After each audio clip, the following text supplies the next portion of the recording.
The Buffalo Sabres. I look at Buffalo and I still think they're a couple years away, one or two at that. I like the forward core, good top six, very good defensive core. But this team just cannot catch a break to save their lives, especially recently. You saw Ukko-Pekka Luukkonen went down with an injury. This team just cannot catch a break. Number 7 is the Boston Bruins. And the Bruins, for me, are a weird team because I really could see them making the playoffs. You get into the teams now where, I think there's a real shot of them actually making it. Boston, for me, I look at that offense. The offense is absolutely terrible. Everywhere else, they're doing pretty good. But regardless, I don't think it's good enough to get them into the top 6.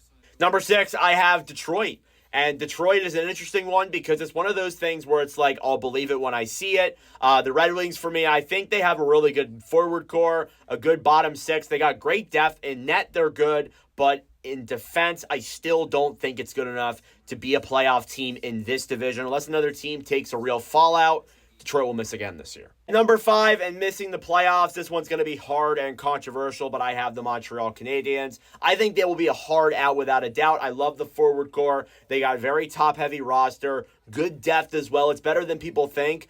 But the defense and the goaltending, I am still concerned about. I'm not a fan of that defense.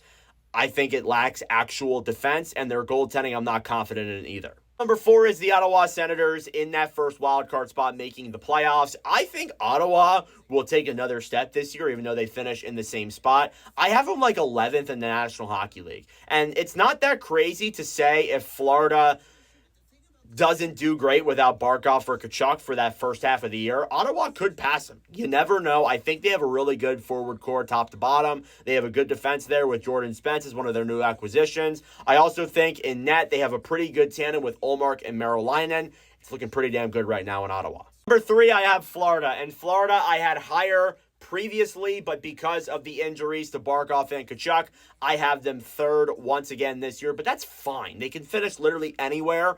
If they make the playoffs, they're going to go far. There's no doubt about that. So I have them here, but I could see them finishing 2. I could see them finishing 4. Florida's one of those teams with those injuries, you don't really know, but they're definitely making the playoffs. Number 2, I have Toronto. With the loss of Mitch Marner, I think that is really going to affect Toronto. They are going to struggle probably out of the gate, and people are going to be shocked to see it, but I still think they're a playoff team. I like their defensive core that's locked up for a while here. They're pretty good top to bottom. They're actually a much deeper team than they were last year, in my opinion. I felt with the departure of Marner, they've been able to improve their depth a little bit, but overall, the team's looking pretty good, and they have one of the most underrated goalie tandems in the league. And then finally, at number 1, I have the Tampa Bay Lightning, a very, very, very, very, very top-heavy team. Their depth is